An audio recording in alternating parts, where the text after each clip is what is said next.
Good morning, everybody.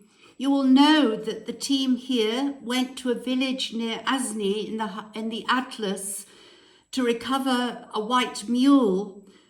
People had contacted us and asked us for help.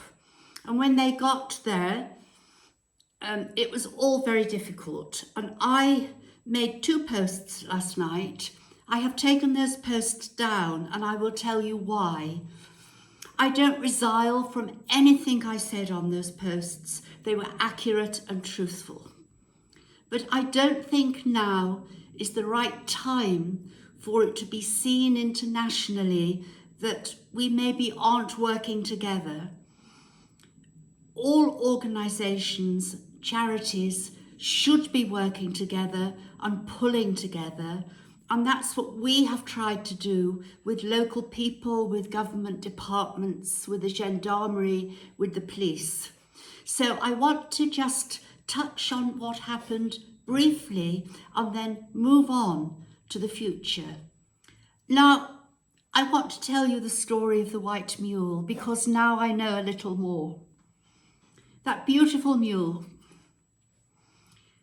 Ayub spoke to some children in the village, and all the children were very upset. And you have to be sensitive to the feelings within the villages that have been so devastated. And I discovered that the owner of the mule used to take her regularly, or him, I'm not sure whether it was male or female, but they used to take the mule regularly right up into the mountains with food for wild animals that maybe didn't have sufficient food, and in particular the wild boar that live in the high Atlas. I found that particularly moving, and I would want to say, just rest in peace, beautiful mule. You did wonderful things while you were on this earth, along with your human companion and the people around you who valued you.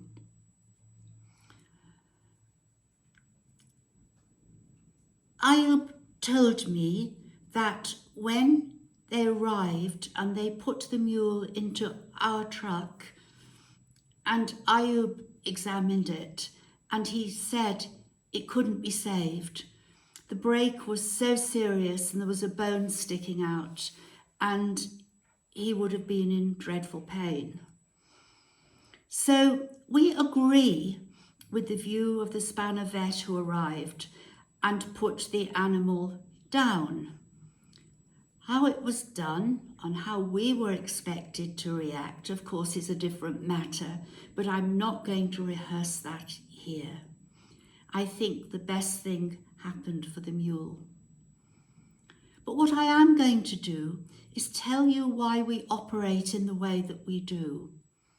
You will see that we go out with the truck and we do bring the animals back here. And we do that for a particular reason.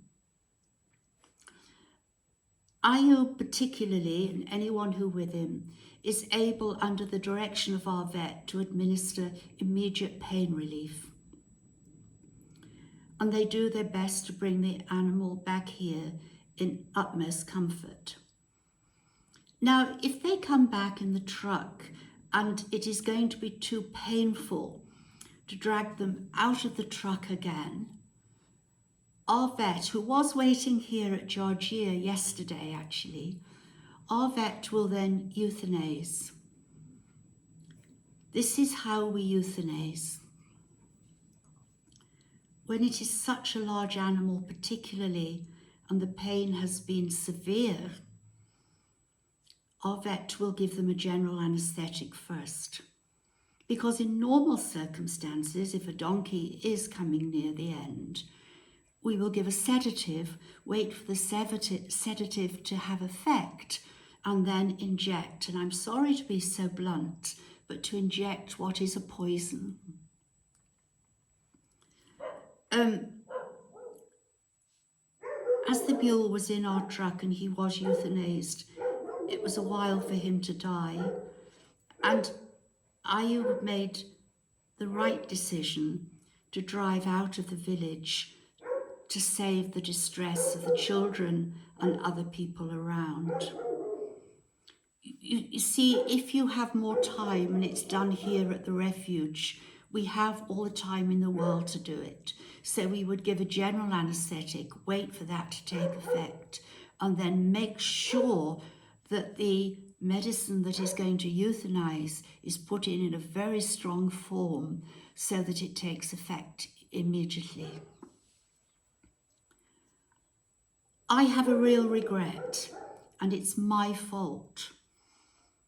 I said when I heard what had happened is that it wasn't for them to bring the body back here because we have so many buried here and we're not just a burial ground.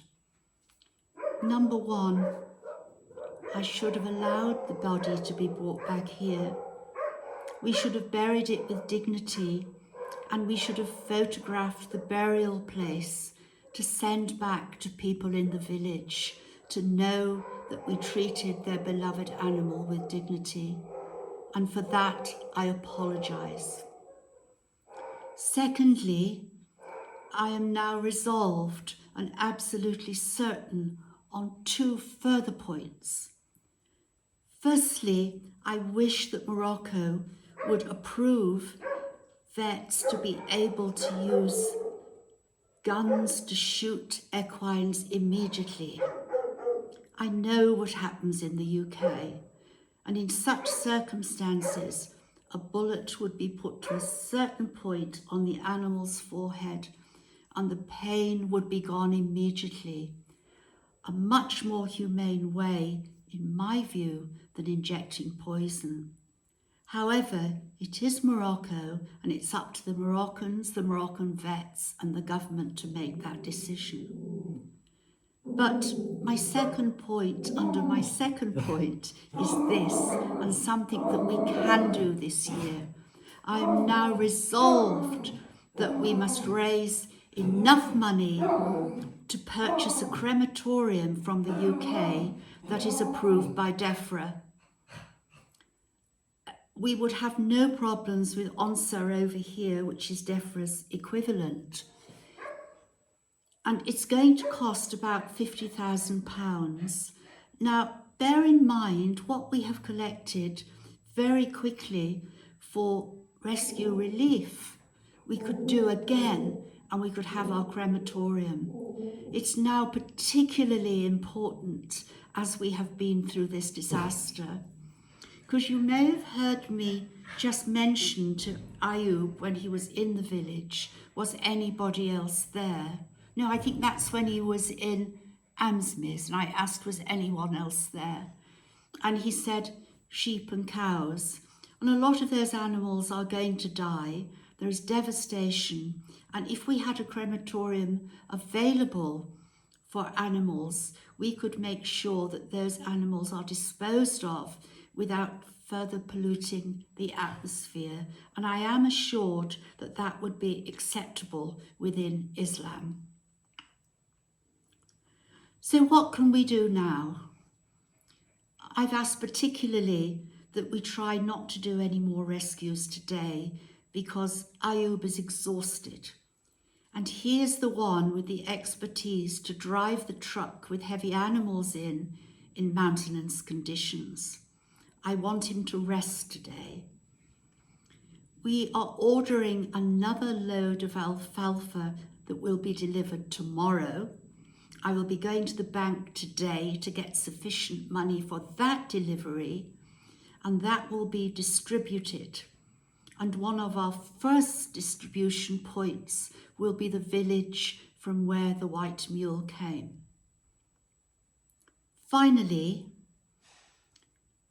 the donkey that was brought in yesterday morning from Amsmith is female. We've called her Phoebe. We've called her Phoebe out of respect for one of our supporters who sent a donation yesterday as she had lost her little dog Phoebe, and in Phoebe's memory she sent us a donation. So we are going to call this donkey Phoebe. The boys are up at the moment treating Phoebe, and we were able to stand her when the vet was here. She's had serum. She is on a planned program of medication, and we think she will do well. She has trauma to, I will call it, a front right shoulder, and I don't think she'll ever be able to work again, so of course she can retire at Georgia. I hope you understand what I've said and why I've said it, or why I've done what I've done. And thank you all for listening, and thank you for your support.